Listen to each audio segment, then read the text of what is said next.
Quero cumprimentar a todos os nossos amados irmãos. Estamos em mais uma live, Almoçando com Jesus. Hoje, dia 21 do 7 de 2020, já são exatamente meio-dia, e estaremos dando continuidade ao estudo que estamos tendo durante esta semana. Iniciamos desde a semana passada, só lembrando aos irmãos que estamos falando sobre as estratégias de Satanás, como detectá-las e como vencê-las.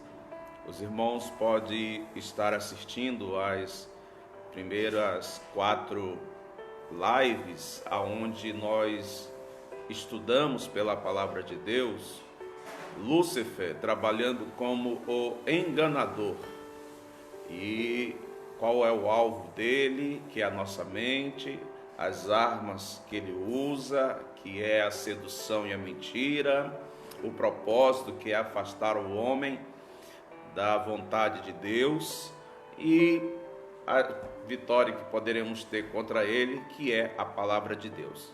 Está no nosso canal da igreja, é a Assembleia de Deus Flórida Paulista, e você pode estar assistindo essas 4 lives da semana passada, como também pode estar passando para outras pessoas também se inscreverem e participando. E ontem, segunda-feira, nós começamos, ontem dia 20, a segunda parte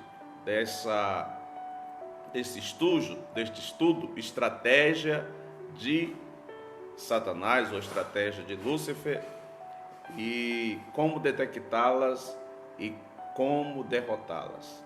Ontem nós vimos o alvo dele como o destruidor. Como destruidor, ele tem o propósito de destruir o nosso corpo físico, porque Deus tem um propósito para trabalhar através do nosso corpo, ser glorificado através do nosso corpo físico. Mas também, hoje, dando continuidade, nós vamos ver Lúcifer como destruidor, qual a arma que ele usa para que possa atacar as nossas vidas, para que ele possa tentar nos destruir. A palavra de Deus, o texto base que eu estarei usando nesta manhã, são 2 textos bem conhecidos, e o livro também muito bem conhecido, que é o livro de Jó, capítulo 1, livro de Jó, capítulo 1, versículo 12, diz assim: E disse o Senhor a Satanás: Eis que tudo quanto ele tem está na tua mão, somente contra ele não estenda a tua mão. E Satanás saiu da presença do Senhor. No capítulo 2 e o versículo 6, nós vemos o Senhor Deus dizendo a Satanás: E disse o Senhor a Satanás: Eis que ele está na tua mão, porém guarda a sua vida. Nós vemos então que a arma que o inimigo usa para tentar nos destruir o nosso corpo, Satanás ou Lúcifer como o destruidor, é o que nós estamos estudando durante essa semana, como o destruidor. O alvo dele é o nosso corpo, o templo do Espírito Santo. E a arma que ele usa para poder estar fazendo este trabalho se chama sofrimento. Ele usa o sofrimento para tentar destruir o nosso corpo físico, para tentar parar-nos. E nós vamos ver outra coisa também, que ele quer trazer a impaciência para nós diante das adversidades, das dificuldades a qual ele lança sobre as nossas vidas. Nós vemos que ele tocou no corpo de Jó através do seu fruto, atacando os seus filhos, matando todos os seus filhos, através dos rebanhos, da riqueza que Jó tinha, que era para afetar o seu corpo e também, é claro, na sua saúde, trazendo uma pestilência sobre o corpo dele, uma enfermidade terrível, ao ponto que também não somente atingiu o corpo, mas atingiu também a alma dele, a mente dele, e também a quem estava ao seu lado, que era a sua esposa. E ela diz para o esposo, ela vendo todo aquele sofrimento, vendo tudo aquilo acontecer sem entender, e nem Jó também não entendia o que estava acontecendo, mas ela diz ao seu esposo: amaldiçoa esse Deus e morra.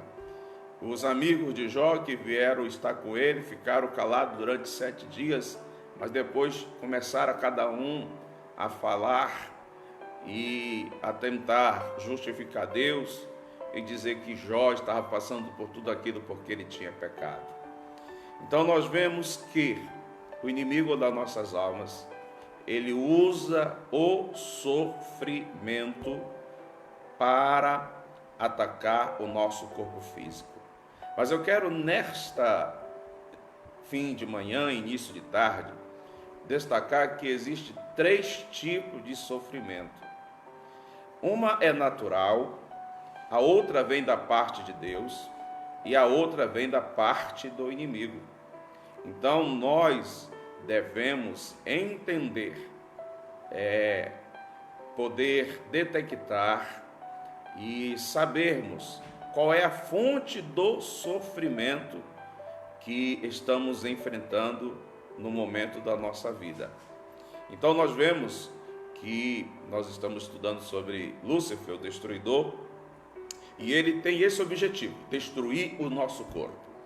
É tanto que Jesus Cristo, ele falou para Pedro, isso está registrado no Evangelho de Lucas, capítulo 22, versículo 31 e 32.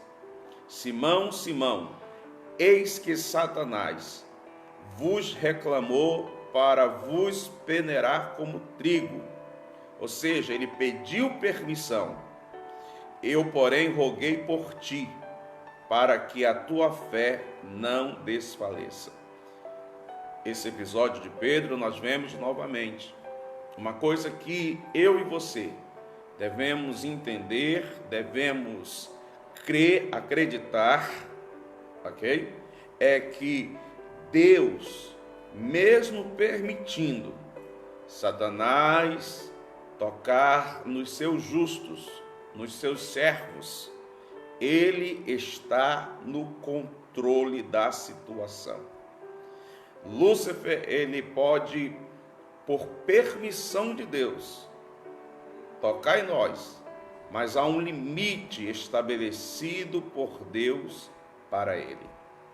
Nós vemos que no caso de Simão Pedro, Jesus Cristo não rogou a Deus para que o livrasse da situação que o inimigo iria fazer Pedro passar, e como fez, a qual ao ponto de que quase que Pedro perdeu a sua fé. Mas lá no Evangelho de João, capítulo 21, nós vemos ali Jesus Cristo ressuscitado, restaurando Pedro, para que ele pudesse pastorear a igreja do Senhor Jesus Cristo. Então, nós vemos que existe, então, um limite para o inimigo das nossas almas, Lúcifer como destruidor, porque Deus está no controle de todas as coisas. Há um engano na mente de muitos cristãos que, fazendo a comparação de opostos como luz e escuridão, preto e branco, então reto e torto, então eles fazem uma comparação, Lúcifer e Deus. Não.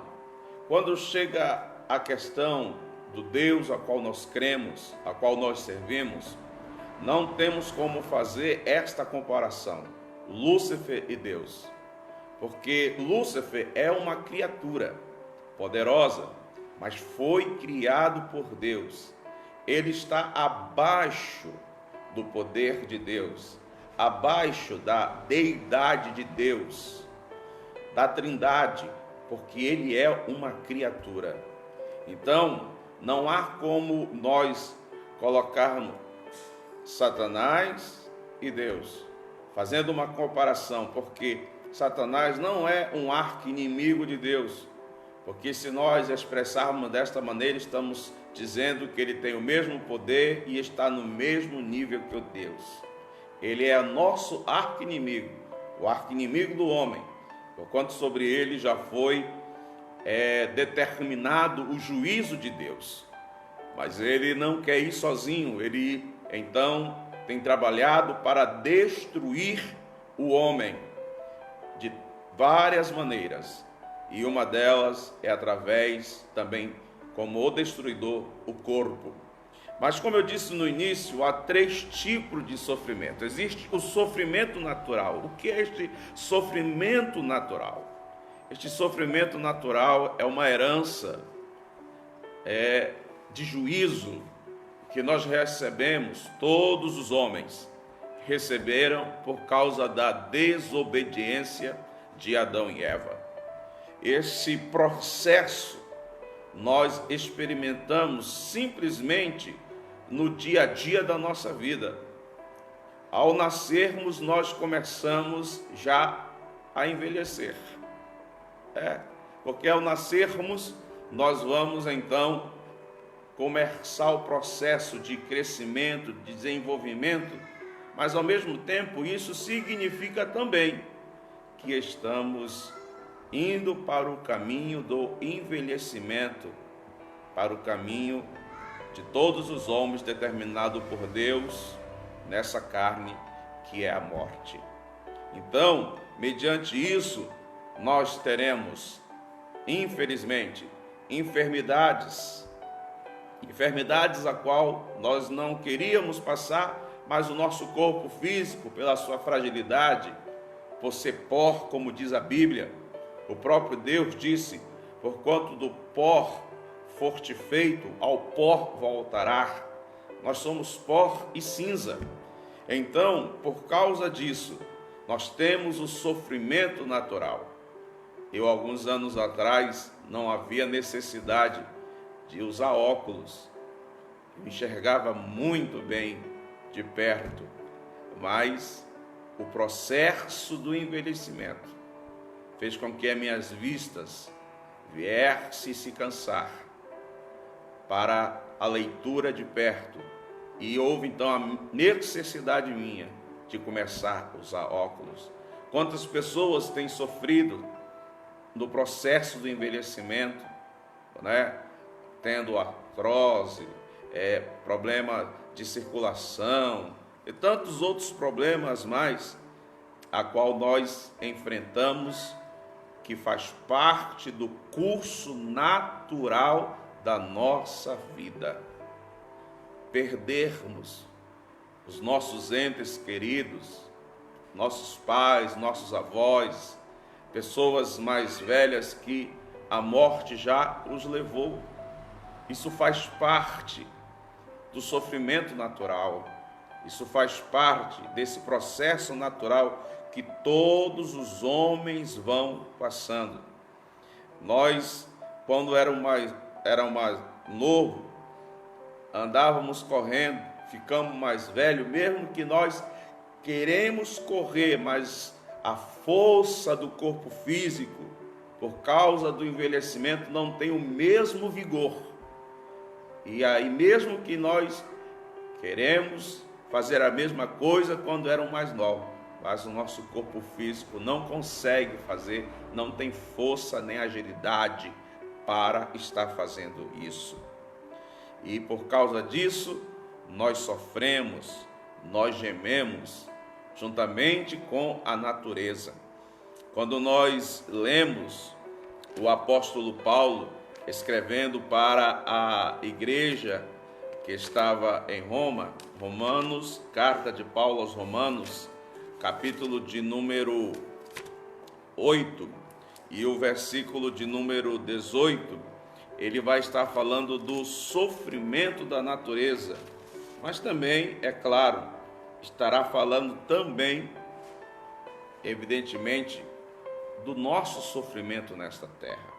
Ele diz aqui no capítulo 8 de Romanos, versículo 18: porque para mim tenho por certo que as aflições deste mundo presente não são para comparar com a glória que em nós há de ser revelada, porque a ardente expectação da criatura espera a manifestação dos filhos de Deus, porque a criação ficou sujeita à vaidade, não por sua vontade, mas por causa do que a sujeitou, que se está referindo ao pecado, na esperança de que também a mesma criatura seja libertada da servidão da corrupção para a liberdade da glória dos filhos de Deus. Porque sabemos que toda a criação geme e está juntamente com dores de parto até agora. E não só ela, mas nós mesmos, que temos a primícia do Espírito, também gememos em nós mesmos, esperando a adoção, a saber, a redenção do nosso corpo. Paulo, ele fala nestas palavras sobre como o homem vai envelhecendo, vai definhando e, é claro, vai tendo tribulações, adversidades que fazem parte do curso natural da vida do ser humano. Pois muito bem, agora nós temos um outro tipo de sofrimento que pode vir da parte de Deus, seja por desobediência. Neste caso, Deus está querendo tratar com o seu filho para restaurá-lo, ou seja por obediência.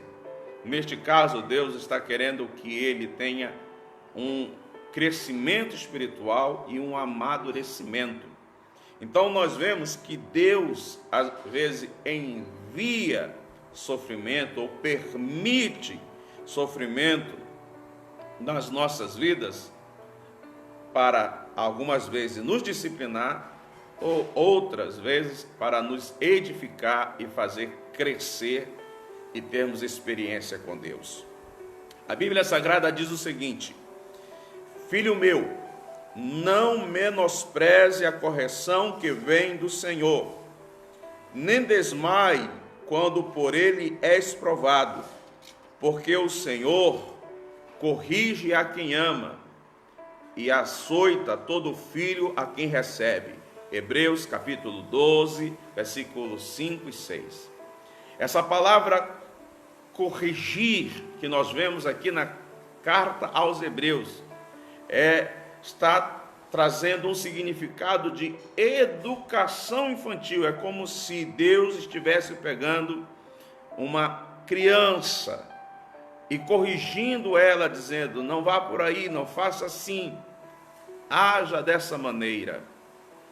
Então, o propósito da disciplina de Deus na nossa vida é trazer maturidade cristã, para que nós possamos ser aperfeiçoados por Deus em nossa vida aqui nessa terra.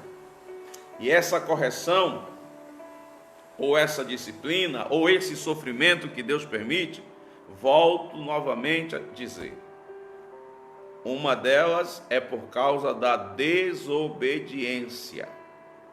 Então, nesse caso, Deus quer corrigir esta pessoa. Deus quer que esta pessoa, a passar por esse tratamento de Deus, ela possa então se arrepender do que tinha feito, voltar-se para o Senhor Deus, arrependido dos seus pecados. Eu convido você a ler em casa o Salmo 32. Este salmo é Davi, quando ele pecou contra Deus, adulterando com Batseba, mandando matar o marido desta mulher, por nome de Urias, e encobrir o seu pecado. Passado-se um ano, Deus manda ali o profeta Natã ali confrontar Davi, Mas antes deste confronto com Davi, da parte de Deus através do profeta, o Salmo 32, Davi vai expressar o que ele sentia. Ele não tinha paz quando ia dormir. As suas entranhas lá dentro doía, porque ele sentia o peso do mal do pecado que ele tinha feito contra Deus. O pecado, ele não traz nenhuma alegria. O pecado não traz nenhuma satisfação. Alguns dizem que o pecado traz uma satisfação momentânea, pode até ser, mas depois disso, o resultado sempre será dores dentro da alma. E foi isso que Davi sentiu quando pecou contra Deus. E Deus, é claro, foi até ele. E no Salmo 32, Davi vai dizer que ele teve sofrimento físico, ele teve sofrimento emocional e ele teve sofrimento espiritual. É tanto que quando Deus o confronta e ele pede perdão, ele se arrepende. No Salmo 51 está ali a oração de Davi de arrependimento. Ele diz: Senhor, não retires de mim o teu Espírito Santo. Então nós vemos que esse sofrimento que Davi passou, Deus permitiu para que ele pudesse se arrepender do seu pecado, do seu pecado, da sua iniquidade. Nós vemos o profeta Jonas, filho de Amitai, a qual Deus mandou ele ir para Nínive, a capital dos assírios, para pregar contra aquela cidade, que Deus iria destruí-la por causa dos seus pecados. Mas Jonas desobedeceu a Deus. Em vez de ir para Nínive, ele foi para Tarsis. Pegou um barco na cidade portuária de Jope para descer para Tarsis. E Deus o encontrou ele no meio do caminho, mandando para ele e para quem estava no barco uma grande tempestade. Muitas vezes também, quando nós desobedecemos a Deus, e Deus então vai permitir o sofrimento, a aflição para nos corrigir, muitas vezes até as pessoas que estão ao nosso redor serão atingidas, sofrerão juntamente conosco, à vista do que aconteceu no barco em que Jonas estava.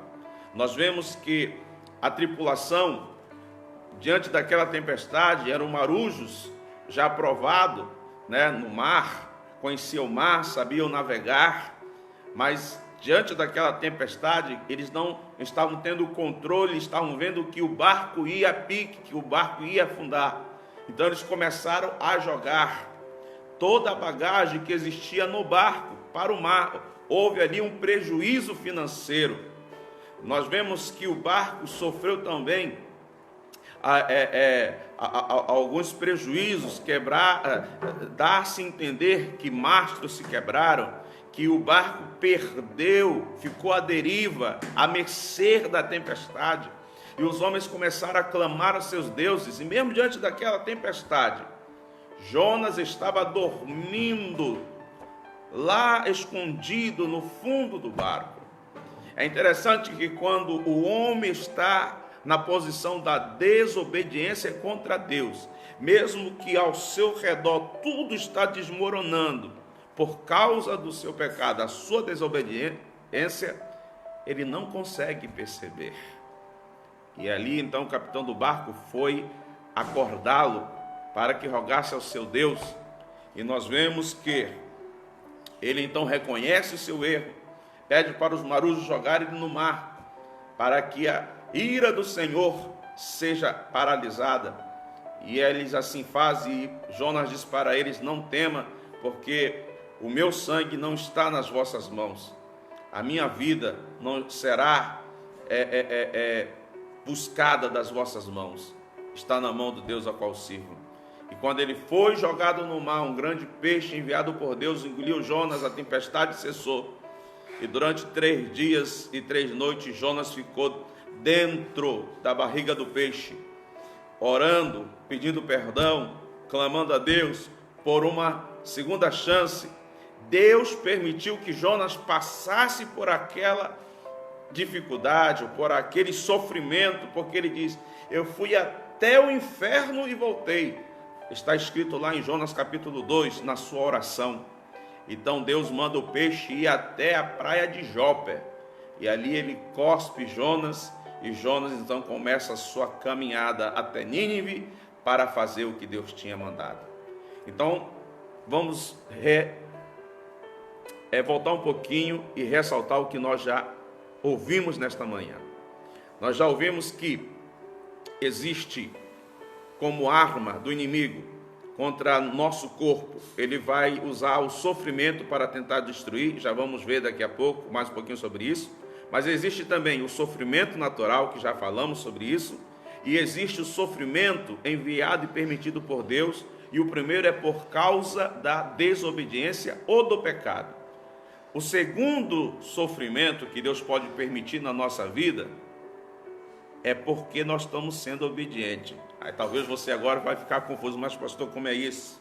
Quando nós lemos no Evangelho de Mateus, capítulo 14, versículo 22 a 33, nós vemos que depois que Jesus Cristo alimentou aqueles 5.000 homens, mulheres e crianças, abençoando aquele peixe e aquele pão, ele entra no barco juntamente com os seus discípulos. Jesus dá ordem: entrai no barco e vamos passar para o outro lado. Eles obedeceram, mas Deus mandou uma tempestade ali. Mesmo ele estando no centro da vontade de Deus, mesmo ele estando obedecendo a Deus, eles estavam passando por tribulação. Então, por que Deus permitiu isso? Deus permitiu isso para que eles pudessem ver como eles estavam diante de Deus, como estava a sua fé. Deus queria fazer com que eles crescessem espiritualmente. Deus queria que eles viessem ser edificados, viessem ter uma experiência, amadurecesse. E nós cristãos devemos entender que Jesus Cristo disse aos seus discípulos, está escrito em João capítulo 13, no mundo tereis aflições, tende bom ânimo, eu venci o mundo. E antes de no mundo tereis aflições, Jesus diz assim, eis que vos digo isso para que tenham paz. Paz aonde, pastor? No Espírito. Paz dentro de nós. Então, de antemão, Deus já nos avisou que por seguirmos a Ele, por obedecermos a Ele, nós teremos aflições. Ontem passou nas redes jornalísticas que as igrejas no país da China, ela está sendo coagida pelo governo chinês para que tire todo ou qualquer coisa que simbolize o cristianismo. Ou seja, os cristãos lá não poderão mais ler a Bíblia, não poderão ter o símbolo bíblico, não poderão ter a liturgia cristã. E eles estão então coagindo os cristãos, muitas vezes levando até eles à morte. Então nós vemos que, por amar a Deus, seguir ao Senhor, obedecê-lo, nós passaremos por sofrimentos, por aflições, mas é para o nosso crescimento espiritual, para nos edificarmos e amadurecer. Mas uma coisa que todos nós devemos entender, que Deus está no controle de todas as coisas. Deus não perde e nunca perdeu o controle de nada.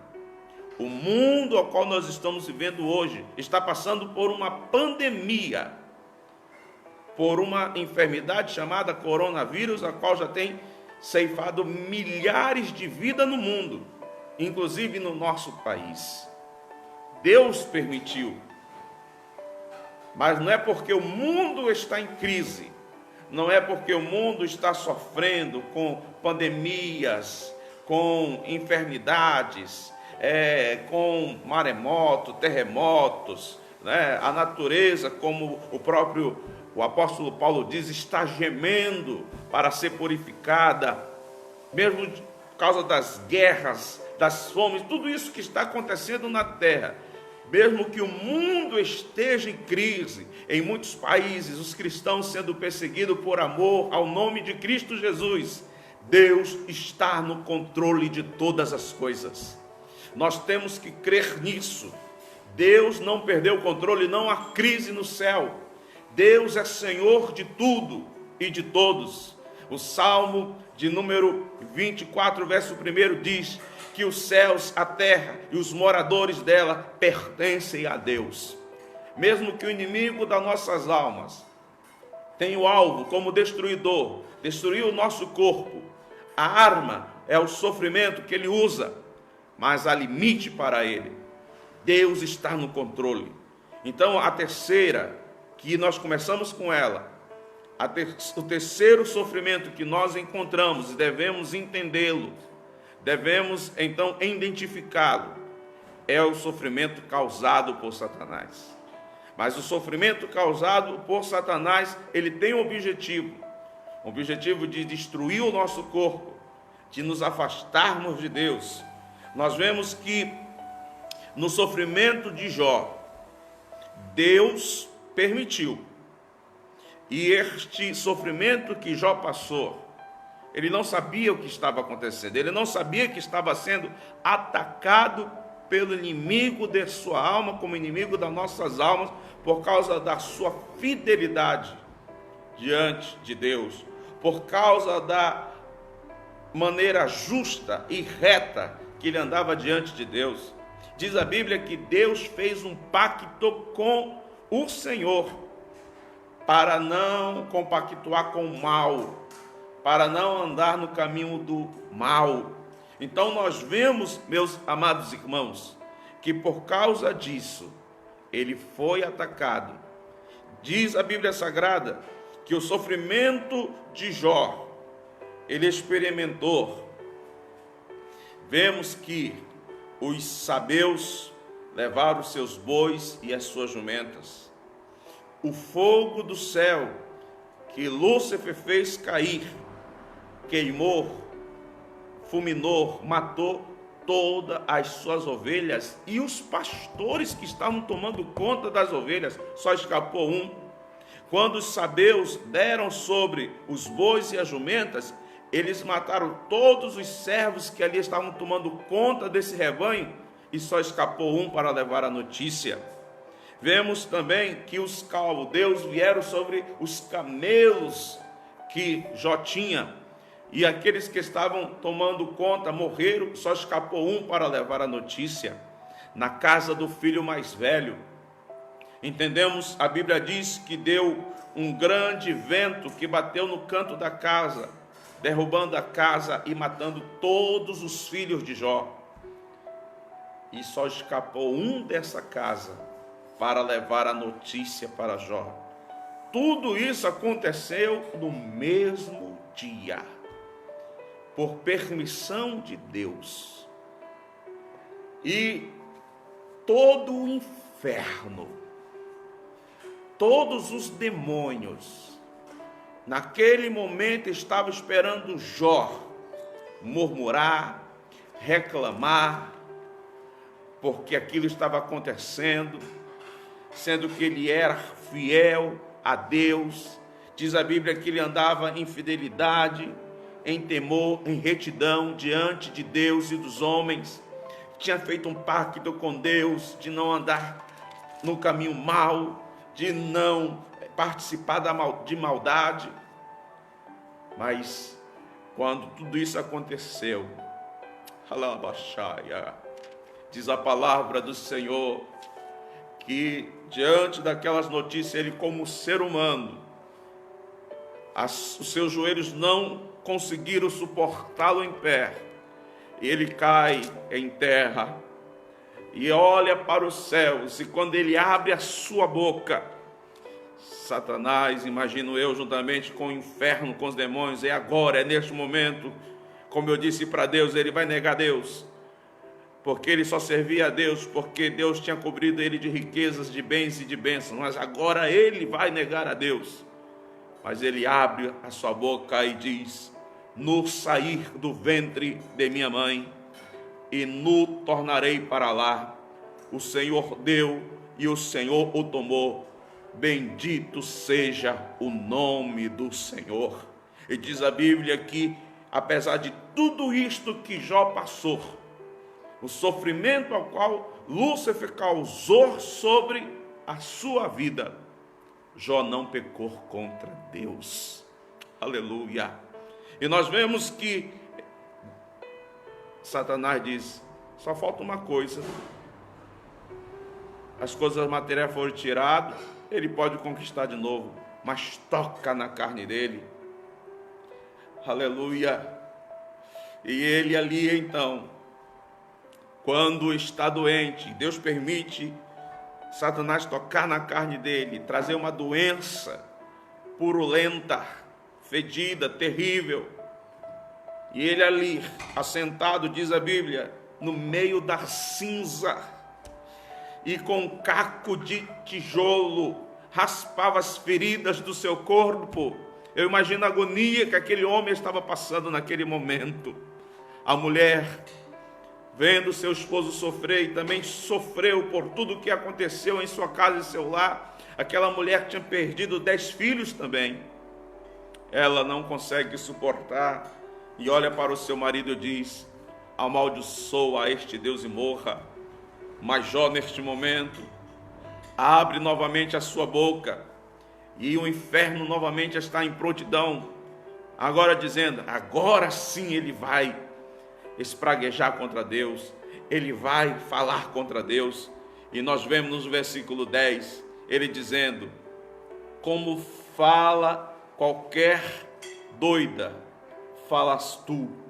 Receberíamos o bem de Deus e não receberemos o mal? Em tudo isto não pecou Jó com os seus lábios. Louvado seja o nome do Senhor. Então, nesta tarde já, estamos passando já para 12:40.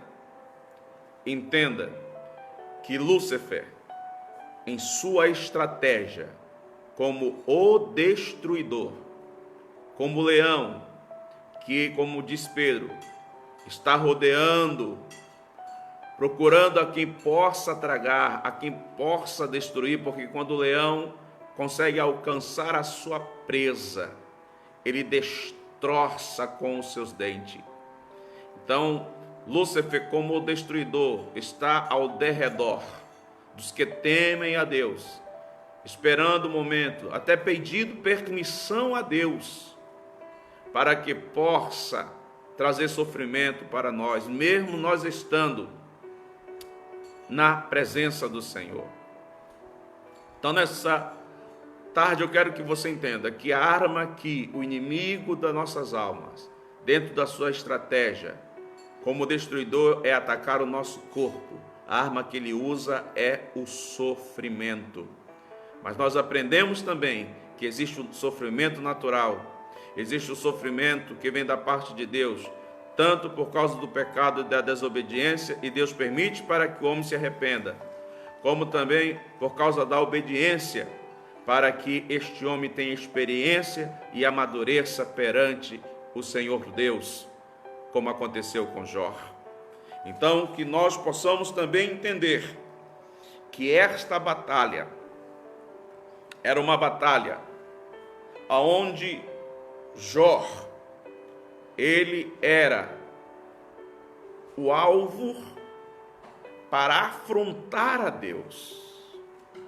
Satanás, ele escarnece a Deus. Se você lê o capítulo 1, capítulo 2 de Jó, você vai ver Satanás acusando Deus, escarnecendo de Deus, dizendo que o homem não pode amar a Deus pelo que Deus é, só ama a Deus pelo que Deus pode dar.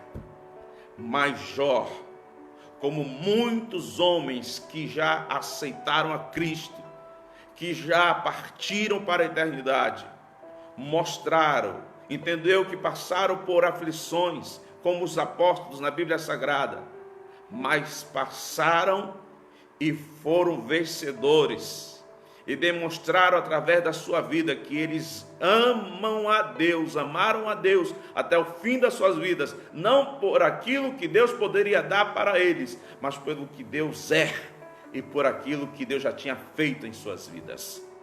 E também sabendo que Deus está no controle de todas as coisas.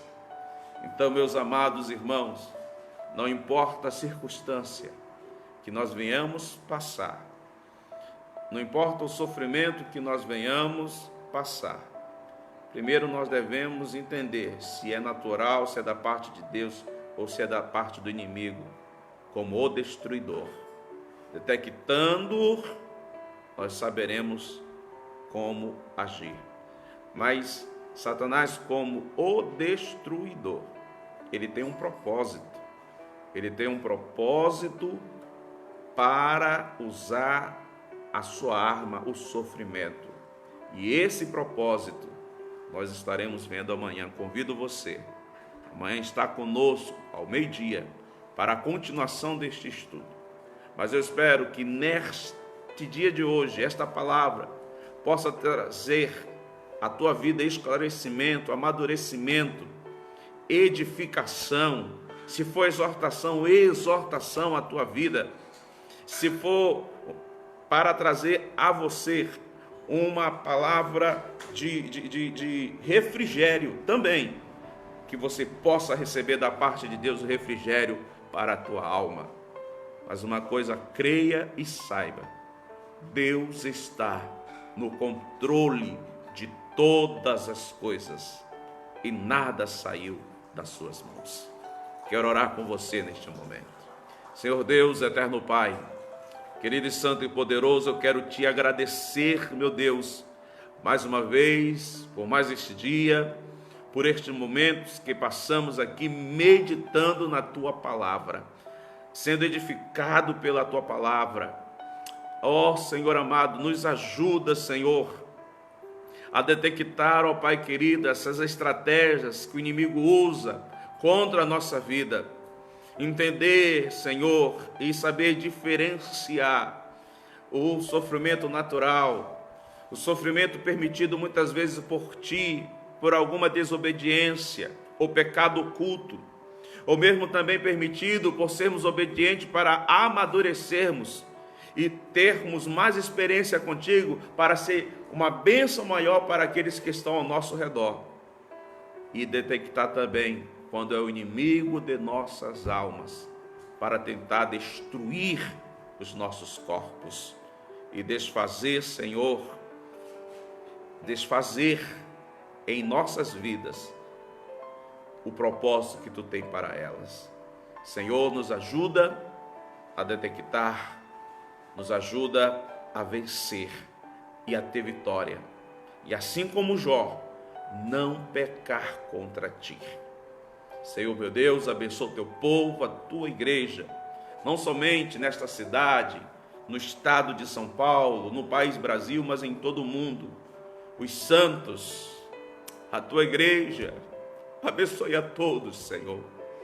Dai graça a cada um, fortaleça, meu Deus amado, através da presença do teu Espírito Santo, edificando, fortalecendo, animando, Senhor Deus, renovando, batizando com teu Espírito Santo, dando força, Senhor, nos ensinando a cada dia, Pai querido. Ajuda-nos, ó Deus, em nome de Jesus. Amém.